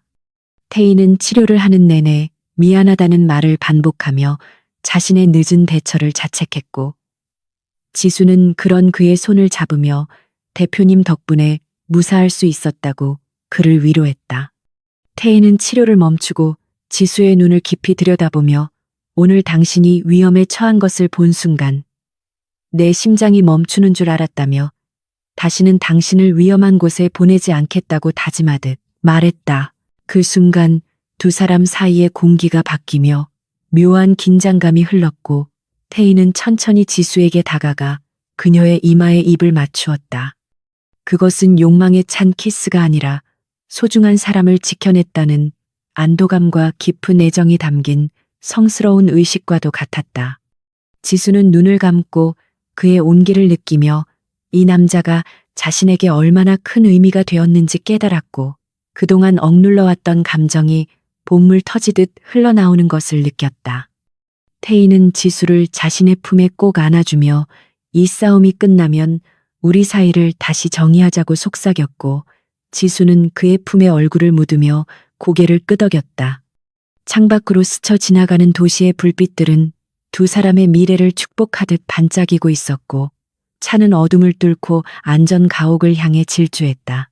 안전 가옥에 도착한 후에도 태희는 지수의 곁을 떠나지 않고 그녀가 안정을 취할 때까지 곁을 지켰다. 그는 따뜻한 우유를 데워주며 지수가 잠들 때까지 침대 옆에 앉아 그녀의 머리카락을 쓸어 넘겨주었고 지수는 그의 다정함에 취해 악몽 같은 기억을 잊고 깊은 잠에 빠져들 수 있었다. 태희는 잠든 지수의 얼굴을 바라보며 최이사와 부패한 세력들을 향한 복수심을 더욱 불태웠고 이제 손에 넣은 비밀 장부를 이용해 그들을 파멸의 구렁텅이로 몰아넣을 완벽한 계획을 구상하기 시작했다. 그는 더 이상 회사의 대표로서만 싸우는 것이 아니라 사랑하는 여자를 지키기 위한 한 남자로서 세상과 맞서 싸울 준비를 마쳤다. 다음 날 아침 지수는 눈부신 햇살에 눈을 떴고 부엌에서 들려오는 달그락거리는 소리에 이끌려 밖으로 나갔다. 태희는 앞치마를 두르고 서툰 솜씨로 아침 식사를 준비하고 있었는데 그 모습이 너무나 낯설면서도 사랑스러워 지수는 저절로 미소를 지을 수밖에 없었다. 태희는 지수가 깨어난 것을 보고 멋쩍은 표정으로 웃으며 토스트가 조금 탔다고 변명했지만 지수에게는 그 어떤 고급 호텔 조식보다 훌륭해 보였다. 두 사람은 식탁에 마주 앉아 소박한 아침을 먹으며 잠시나마 평화로운 시간을 보냈고 어젯밤의 공포와 긴장은 따뜻한 커피 향 속에 녹아내렸다. 하지만 식사 도중 TV 뉴스에서 미래그룹의 주가 폭락과 최 이사의 긴급 기자회견 예고가 보도되자 두 사람의 표정은 다시 진지해졌다. 최 이사는 자신의 비리가 폭로될 것을 예상하고 선수를 쳐서 강태인 대표가 회사의 기밀을 빼돌리려 했다는 허위 사실을 유포하고 주주총회를 소집하여 대표이사 해임안을 상정하겠다고 발표했다. 뻔뻔스러운 그의 거짓말에 지수는 분노하며 주먹을 쥐었지만 태희는 오히려 침착한 미소를 지으며 이것이야말로 우리가 기다리던 기회라고 말했다. 태희는 지수가 목숨을 걸고 가져온 비밀 장부를 꺼내 보이며 이 안에 담긴 진실이 세상에 공개되는 순간 최 이사는 물론 그와 결탁한 모든 세력들이 한순간에 무너질 것이라고 확신했다. 그는 지수에게 이제 마지막 전투가 남았다며 자신과 함께 주주총회장으로 가서 정의를 구현하자고 손을 내밀었고 지수는 망설임 없이 그의 손을 맞잡았다. 두 사람은 다가올 폭풍우를 피하지 않고 정면으로 돌파하기로 결심했고 서로의 눈빛 속에서 흔들리지 않는 믿음과 사랑을 확인했다. 태희는 지수의 손등에 키스하며 당신이 곁에 있어 준다면 나는 천하무적이라고 속삭였고 지수는 우리는 반드시 이길 것이라고 화답하며 그에게 힘을 실어주었다. 창밖에는 맑게 갠 하늘이 펼쳐져 있었지만 그들의 앞에는 아직 넘어야 할 거대한 산이 기다리고 있었고 그 산을 넘기 위한 두 사람의 위대한 여정은 이제 막 절정을 향해 치닫고 있었다. 미래그룹 본사 대회의실 앞은 이른 아침부터 수많은 취재진과 카메라 플래시 세례로 인해 북새통을 이루고 있었으며 이는 오늘 열리는 임시 주주총회가 대한민국 재계의 판도를 뒤흔들 거대한 사건임을 반증하고 있었다. 최 이사가 주도하는 반대파 세력은 강태인 대표의 해임안을 안건으로 상정하며 승기를 잡은 듯 의기양양한 표정으로 회의장에 입장했고 그들의 얼굴에는 이미 승리자의 오만함이 가득 차 있었다. 반면 강태희는 평소와 다름없는 냉철하고 흐트러짐 없는 모습으로 회의장에 들어섰지만 그의 뒤를 따르는 수행원들의 표정은 굳어 있어 사태의 심각성을 짐작게 했다. 회의실 내부는 긴장감으로 인해 숨소리조차 들리지 않을 만큼 고요했고 수십 명의 주주들과 임원들은 서로 눈치를 살피며 오늘 벌어질 피튀기는 전쟁의 결과를 예측하느라 분주했다. 태희는 상석에 앉아 무표정한 얼굴로 맞은편에 앉은 최 이사를 응시했는데 그 눈빛은 너무나 고요해서 마치 폭풍 전야의 바다와도 같아 보는 이로 하여금 알 수 없는 전율을 느끼게 만들었다. 사회자의 개회 선언과 함께 시작된 주주총회는 초반부터 최 이사 측의 거센 공세로 인해 아수라장이 되었고 그들은 강태인이 회사의 기밀을 유출하고 경영 능력이 부족하다는 허위 사실을 근거로 맹비난을 퍼부었다. 최 이사는 단상에 올라 마이크를 잡고 태산그룹으로 넘어간 설계도면 유출 사건의 책임이 전적으로 강태인의 관리 소홀과 무능력함에 있다며 목소리를 높였고 준비해온 조작된 자료들을 스크린에 띄우며 주주들을 선동했다. 그는 강태인이 젊은 혈기만 믿고 회사를 위기에 빠뜨렸다며 당장 대표직에서 물러나고 법적 책임을 져야 한다고 강력하게 주장했고 이에 동조하는 일부 주주들이 고성을 지르며 회의장 분위기를 험악하게 몰아갔다. 태희는 그들의 비난을 묵묵히 들으며 단 한마디의 반박도 하지 않았는데 그 침묵이 오히려 최 이사를 불안하게 만들었고 그는 더욱더 자극적인 언어로 태인을 공격하며 자신의 초조함을 감추려 애썼다. 최 이사의 연설이 절정에 달하고 주주들의 여론이 그에게 기울어질 무렵 태인은 천천히 자리에서 일어나 마이크 앞으로 걸어 나갔고 장내의 소라는 일순간에 잦아들며 모든 시선이 그에게 집중되었다. 태인은 넥타이를 가볍게 고쳐 매고 청중을 둘러보며 아주 차분하고 낮은 목소리로 최 이사의 주장이 모두 사실이라면 자신은 마땅히 물러나야 할 것이라고 운을 떼었다. 하지만 그는 곧이어 만약 그 모든 것이 조작된 거짓이고 회사를 좀먹는 진짜 범인이 이 자리에 있다면 여러분은 어떤 선택을 하시겠느냐고 반문하며 날카로운 시선을 최 이사에게 꽂았다. 최 이사는 태인의 당당한 태도에 흠칫 놀랐지만 이내 코웃음을 치며 증거도 없이 허세를 부리지 말라고 소리쳤고 태인은 기다렸다는 듯 입가에 미소를 띠며 문 쪽을 향해 손짓을 했다. 그 순간 굳게 닫혀있던 대회실의 육중한 문이 열리며 모든 사람들의 예상을 뒤엎는 인물이 당당한 발걸음으로 들어섰다. 회의장 안으로 들어온 사람은 다름 아닌 며칠 전 산업 스파이 누명을 쓰고 해고되었던 한지수였으며 그녀는 깔끔한 정장 차림에 붕대를 감은 손으로 서류 가방을 든 채 결연한 표정으로 걸어 들어오고 있었다. 사람들은 죽은 사람이 살아 돌아온 듯한 충격에 휩싸여 웅성거리기 시작했고 최 이사의 얼굴은 사색이 되어 지수를 가리키며 경비원들에게 당장 저 여자를 끌어내라고 고래고래 소리를 질렀다. 하지만 태인이 미리 배치해둔 보안 요원들은 최 이사의 명령을 무시한 채 지수의 길을 터주었고 그녀는 단상 위로 올라가 태인의 옆에 나란히 섰다. 지수는 떨리는 손으로 마이크를 잡았지만 눈빛만은 그 어느 때보다 강렬하게 빛나고 있었고 주주들을 향해 자신이 바로 이번 사건의 진실을 밝힐 증인이라고 또렷하게 선언했다. 그녀는 가방에서 태인과 함께 목숨을 걸고 확보한 비밀 장부와 녹음 파일이 담긴 저장 장치를 꺼내 들어 보였고 그 순간 최 이사는 다리에 힘이 풀려 의자에 주저앉고 말았다. 지수는 저장 장치를 회의실 메인 컴퓨터에 연결했고 곧이어 대형 스크린에는 최 이사가 룸살롱에서 비자금 조성을 논의하고 경쟁사의 기밀을 팔아넘기려 했던 대화 내용이 생생하게 울려 퍼졌다. 스피커를 통해 들려오는 최 이사의 목소리는 너무나도 선명해서 변명의 여지가 없었으며 비자금 장부의 사본이 화면에 띄워지자 주주들은 경악을 금치 못하고 술렁거리기 시작했다. 장부에는 최 이사가 횡령한 금액과 날짜, 그리고 자금 세탁 경로가 상세하게 기록되어 있었고, 그 중에는 오늘 이 자리에 참석한 일부 이사들의 이름도 포함되어 있어 회의장은 순식간에 아수라장으로 변했다. 지수는 침착한 목소리로 최 이사가 자신에게 덮어씌운 스파이 혐의는 모두 조작된 것이며 실제로는 최 이사가 회사의 이익을 가로채기 위해 벌인 자작극임을 낱낱이 고발했다. 그녀의 논리 정연하고 호소력 짙은 설명에 주주들의 표정은 분노로 바뀌었고 화살은 이제 태인이 아닌 최 이사를 향하고 있었다.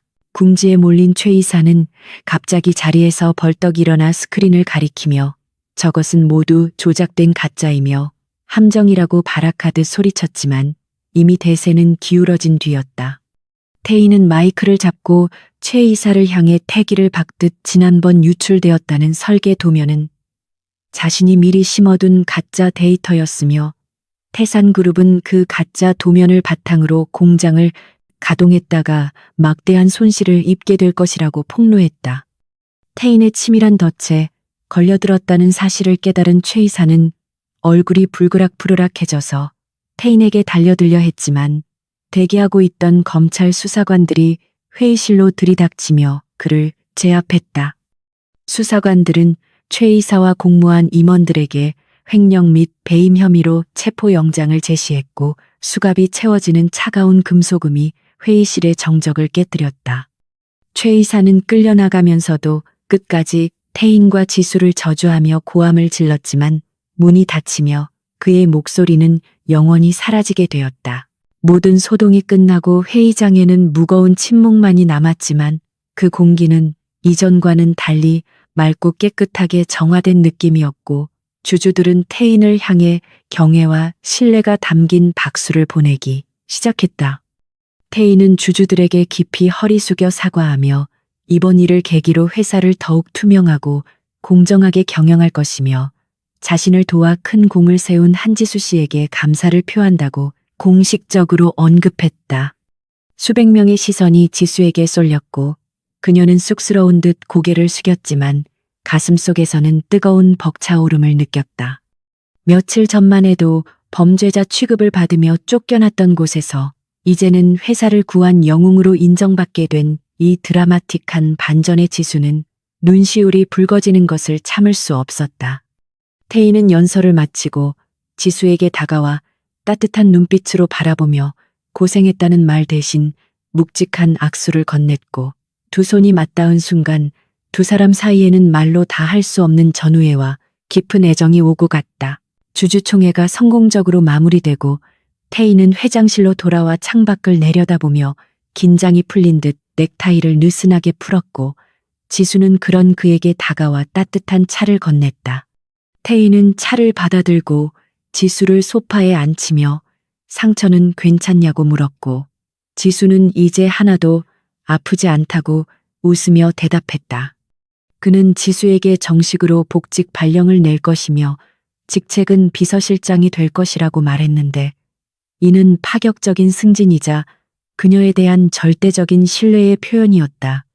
지수는 과분한 자리라며 손사래를 쳤지만 태희는 당신이 아니면 그 자리를 감당할 사람이 없다며 단호하게 그녀의 거절을 막았다.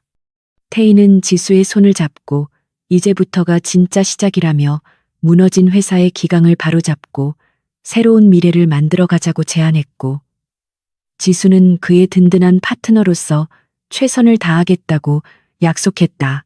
그날 오후 회사는 최 이사 라인의 대대적인 숙청 작업으로 인해 벌집을 쑤신 듯 시끄러웠지만 직원들의 표정은 한결 밝아져 있었고 정의가 승리했다는 사실에 안도하는 분위기였다.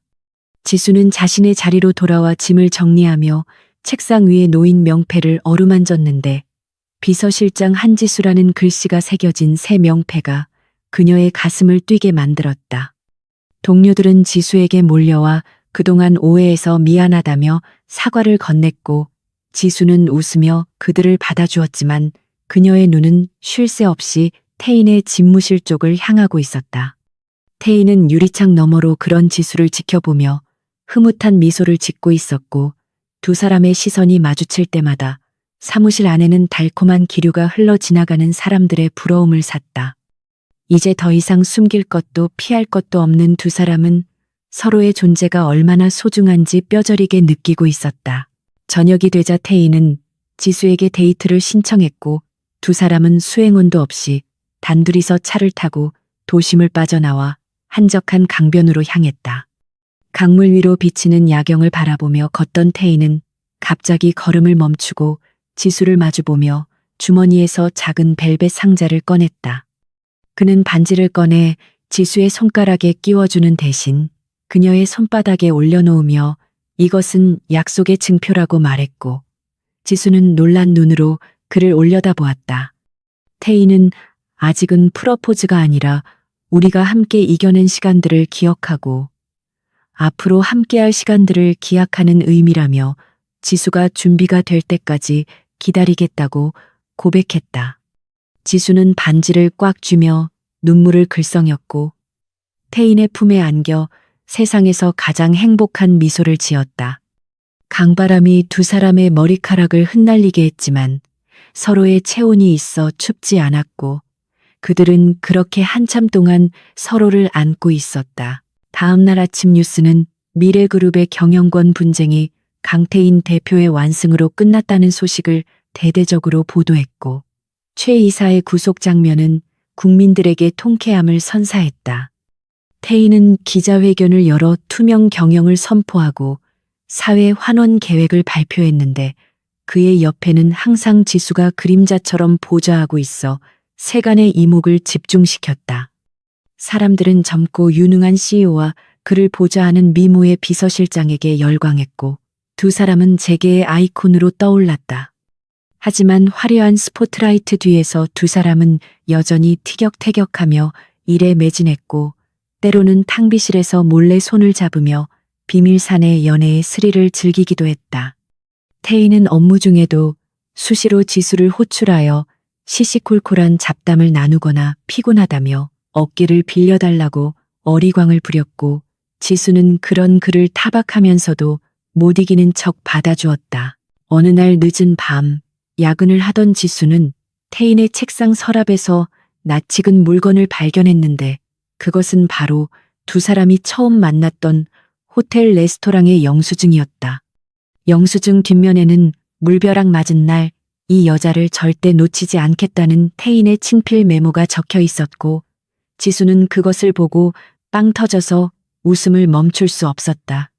태인이 들어와서 무엇을 보고 웃느냐고 묻자 지수는 영수증을 흔들어 보이며 처음부터 계획적이었냐고 따져 물었고 태인은 얼굴이 빨개지며 당황해서 영수증을 뺏으려 했다. 두 사람은 집무실 안에서 추격전을 벌이다가 소파 위로 함께 넘어졌고 서로의 얼굴을 가까이 마주보게 되자 장난스러웠던 분위기는 순식간에 로맨틱하게 변했다. 태희는 지수의 머리카락을 넘겨주며 그때 물을 뿌려줘서 고맙다고 속삭였고 그 물 한 잔이 자신의 인생을 구원했다고 진심을 털어놓았다. 지수는 태인의 목을 감싸 안으며 자신도 그때 그 자리에 나가지 않았다면 당신을 만나지 못했을 것이라고 말했고 두 사람은 운명이라는 단어의 무게를 다시 한번 실감했다. 태희는 지수에게 다가가 깊고 진한 키스를 나누었고 창밖의 달빛이 두 사람을 축복하듯 비추고 있었다.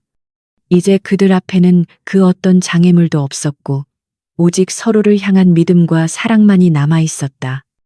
회사의 위기를 극복하고 사랑까지 쟁취한 두 사람의 이야기는 산의 전설로 남을 것이 분명했고 그들의 앞날에는 꽃길만이 펼쳐져 있을 것 같았다. 하지만 인생은 언제나 예상치 못한 선물을 준비하고 있기에 그들의 이야기는 여기서 끝이 아니라 또 다른 시작을 향해 나아가고 있었다. 시간이 흘러 계절이 바뀌고 미래그룹은 태인의 혁신적인 경영 덕분에 역대 최고의 실적을 기록하며 승승장구하고 있었다.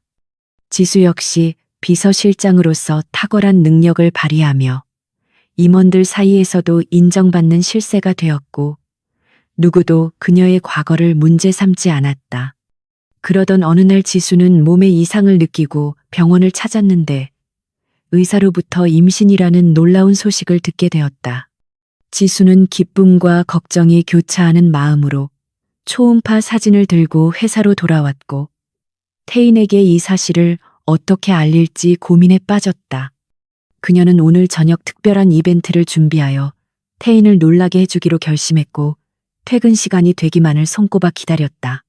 태인은 지수가 평소와 달리 안절부절 못하는 것을 눈치채고 무슨 일이 있냐고 물었지만 지수는 비밀이라며 미소만 지을 뿐이었다. 계절은 어느덧 옷깃을 여미게 하던 차가운 바람이 물러가고 따스한 봄 기운이 만연한 시기로 접어들었으며 미래그룹의 본사 건물 주변에는 벚꽃이 흐드러지게 피어나 핑크빛 장관을 이루고 있었다.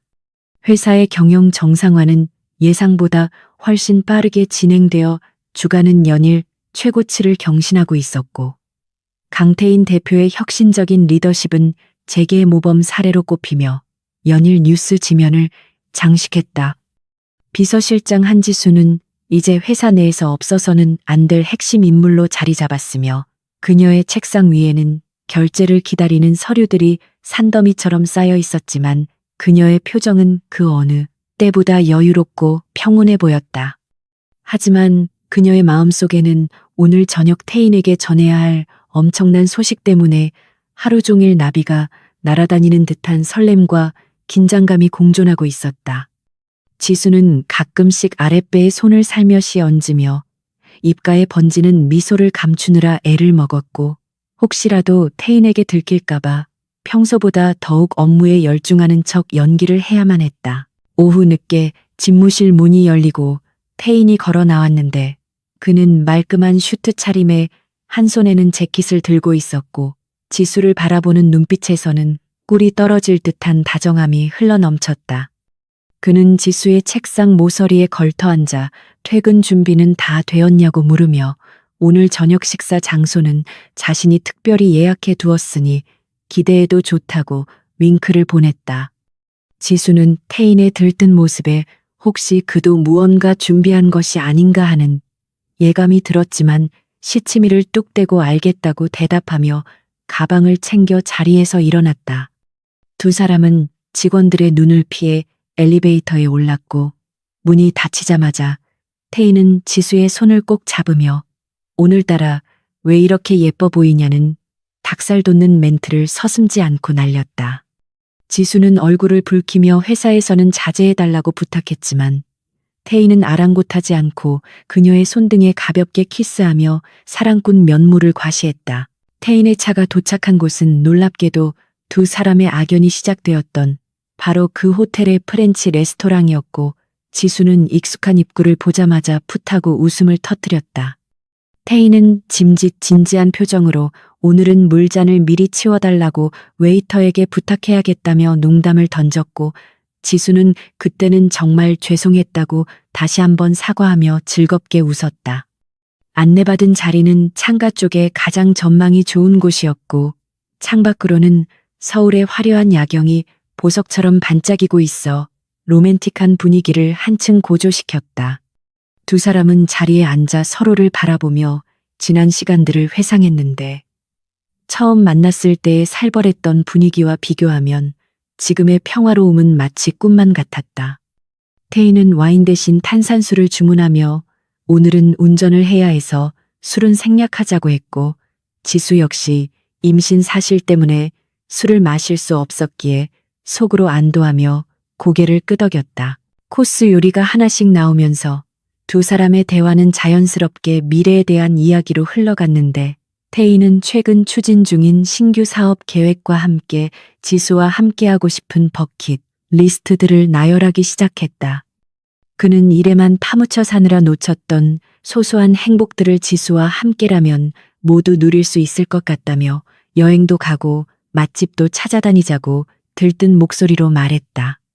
지수는 그런 태인을 사랑스러운 눈길로 바라보며 그의 말 하나하나에 귀를 기울였고 이 남자가 장차 태어날 아이에게 얼마나 좋은 아빠가 되어줄지 상상하며 가슴이 벅차오름을 느꼈다. 메인 요리가 나오고 접시가 비워질 무렵 태인은 갑자기 표정을 진지하게 바꾸더니 양복 안주머니에서 무언가를 꺼내려다 잠시 멈칫하며 지수의 눈치를 살폈다. 지수는 태인이 프러포즈를 준비하고 있다는 것을 직감하고 심장이 터질 듯이 뛰기 시작했지만 짐짓 모르는 척하며 왜 그러냐고 물었다. 태인은 심호흡을 한 번 크게 하더니 테이블 위에 작은 벨벳 상자를 올려놓았고 그 상자를 천천히 열자 눈부시게 빛나는 다이아몬드 반지가 모습을 드러냈다. 태인은 지수의 눈을 똑바로 바라보며 그동안 당신을 만나서 변해가는 내 모습이 낯설면서도 너무나 행복했다고 고백했다. 그는 당신이 나에게 뿌린 물이 내 오만함을 씻어내 주었고 당신이 내민 손이 나를 고독의 댐에서 건져주었다며 이제는 내가 당신의 평생을 지켜주는 우산이 되고 싶다고 진심을 담아 말했다. 태인의 진솔한 프러포즈에 지수의 눈시울은 붉어졌고 그녀는 감동의 말을 잇지 못하고 입을 틀어막았다. 태인은 자리에서 일어나 지수의 옆으로 다가가 무릎을 꿇고 정식으로 청혼했는데 레스토랑 안의 다른 손님들이 그 모습을 보고 환호성과 함께 박수를 보내주었다. 지수는 떨리는 목소리로 네라고 대답하며 눈물을 흘렸고 태인은 환하게 웃으며 그녀의 손가락에 반지를 끼워주었다. 반지는 마치 주인을 찾은 듯 지수의 손가락에 완벽하게 들어맞았고 태인은 지수의 손을 잡고 일어나 그녀를 따뜻하게 안아주었다. 지수는 태인의 품 안에서 안정을 찾으며 이제야말로 자신이 준비한 선물을 줄 타이밍이라고 생각했다.